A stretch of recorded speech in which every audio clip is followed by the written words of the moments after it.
So I don't watch TV, but I was interesting because I think it was Megan who's the head of A16Z Cultural Leadership Fund. I think she was the one that was advocating. Somebody was advocating for this show called Swagger, Yeah. and they were saying that it was like the best show, arguably ever created. Um, that's you guys' show, right? Yeah. So now I'm interested to watch the show. Thank you. I haven't watched it, but I've heard that it was exceptional. So how did that come about? And walk us through Swagger for anybody that has not been familiar with it. Yeah. You're like, I don't watch TV. I don't stream either. But so this is a good example of, I guess, knowing yourself and like knowing what you can bring to a situation, what you can. And at this time in our career, this was 2017, Kevin and I, in all of our conversations and all of our travels, I would hear so much about his rec center growing up. And it was almost like everything that happened in his life as a kid was happening in the backdrop of this rec center. And then it, like, one day I said, man, like, what are we going to do? Like, this rec center is everything. And he was like, we got to do something.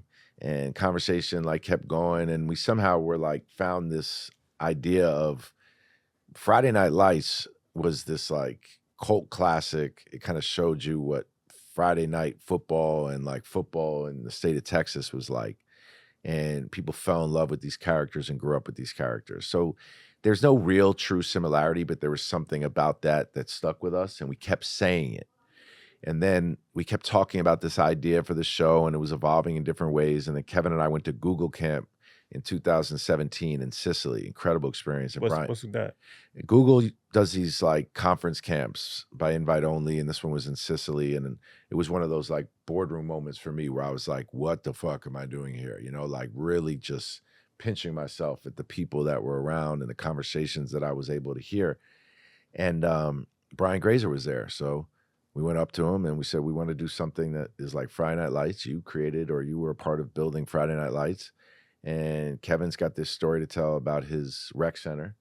So we partnered with Imagine. And my point about like knowing where you're at is, you know, a lot of people wouldn't understand why I had to partner with another production company. But the reason I had to partner was because I didn't have that infrastructure then. I didn't have that knowledge then. I didn't have the clout then. And Brian did, and he believed in us, and we partnered with him, and he taught us so much. And Brian's company is Imagine, him and Ron Howard. And then we set out to get a writer, and we found Reggie Blythewood, who's just incredible. And we were able to sell Swagger to Apple. And season 1 took place during the pandemic, and we actually wrote everything in real time. Masks, the pandemic, the protests, and it was all in season 1. But it didn't connect the same way that it has now. And season 2 connected on another level. And I hear that a lot. And it's just such a special project. And like, I've never felt as proud as I did of like being a part of something as like finishing season 2 and feeling like, oh my God, I played a small part of this. So it's about the rec center? It's loosely based on that and loosely based on Kevin's life. What it ultimately turned into was like based in Prince George's County, Maryland. It picks up with this AAU team. And this past year, they were seniors in high school. But in season 1, it picks up with this AAU team and the different AAU coaches and the relationships and life, and basketball's the backdrop. But it's this like... So it's all kinds of different street elements. Yes, there's sir. girls involved. Family, girls people involved. getting paid under the table. Yes. College coaches Sneaker coming companies, in. all that. And then season 2, it's about like relationships and kids figuring out like about loyalty and sticking with your team and sticking up for coaches and injustices and having to do all that while still maintaining this like love of the game. And then if we get a season 3, hopefully they'll go on to the next stage again. Season 3 will be on the way. Another piece of art that you put together that we are proud of, being from New York City point guards. Yes. Talk about that, being from New York, obviously loving sports. And I wonder if there Point guards. Point guards. What's that? Point guards. Yeah, there are a few point guards from our generation that I'm sure were, hey, why weren't we part of this? So yeah, talk about that. Who wasn't a part of it? I think everybody was a part of it. Well, it stopped. Yeah, it stopped. So who was the last one? It never Belly got. Bam? We didn't get there. No, we didn't You get have there. Jelly Fam in there? No, Nah, because nah. that's the point. That's It's what I'm like, saying. Stop. So Oh, you gotta have Sebastian's No, not no, there. it was 80s, 90s. Sebastian's not part of it. Omar Cook, Dre Barrett's not part of it. Oh, the Trinity, the Holy Trinity. Yeah, but Tariq understand Brown. this. Tariq Brown, Omar Cook. So and- Tariq Brown was interviewed in it. Omar Cook was interviewed in it. But So we they're didn't. in it. Yeah, No, but interviewed in it, but we did not cover them. And yeah. the idea for it was that there was an era in time in the 80s and 90s where I grew up watching them. So again, like from an authenticity standpoint, that was the story I felt like I had a vested interest in. a vested interest in, number one. Number two, I feel like whatever happened before, which was obviously Bob Cousy, Lenny Wilkins, Tiny Archibald, like these are legends. Yeah. They inspired this era. This era went on to inspire that era.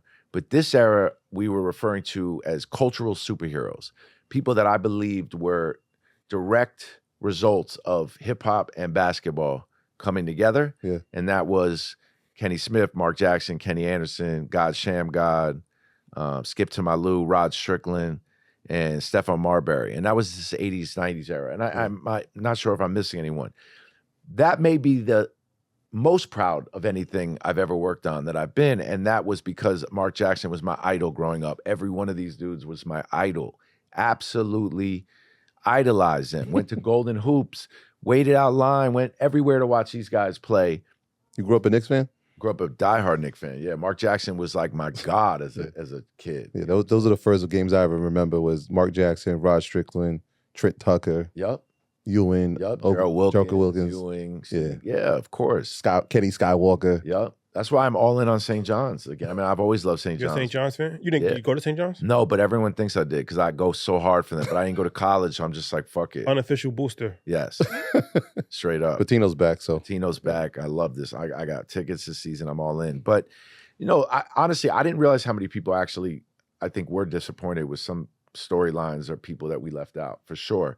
And I also felt like there were some people that felt like why y'all making it? You know what I'm saying? Mhm. And we wanted to make it. But I think what I've learned is that that's unavoidable and that I actually did make it. You know what I'm saying? Nobody else did. What can you do? It is what it is. I was appreciative of it. Like the skip part, dope. The Rod Strickland piece. Yeah. I mean, because there is no Kyrie without that Exactly. piece. You know what I mean? So I think that's important. That's a guy I feel like that gets Said overlooked. there is no Kyrie, or he played a part. Well, His godfather. he told him how to play Not basketball. necessarily his father played basketball though. But he showed him how to handle the rock. Showed him how to. He gives him the There credit. is no Kyrie is a strong statement to make. That's The Kyrie, Kyrie's Played a gonna part. be. He's He played a part. huge part. Played a part. Play a part in his life. A huge part in his life. But a huge part. Yeah. Because his dad never went professional. No, but his dad was a hell of a ball player though. No, but style of play, I Styles think. play. It's more Yeah. Rod Strickland. I will say Rod is a unique example because there's an argument, you know, that a lot of them deserve their own film altogether. You know what I'm saying? For So sure. like, Yeah. there was a part of me that felt like, damn, Rod needed like an hour. Yeah. Like his significance and the respect that people have for him. And Stephon just had the film that Cootie and Chike did that we were able actually to produce with them. A kid from Coney Island. And then obviously like I would do a movie on Mark if he wanted. But like the idea of that was just like that era, that moment, that feeling.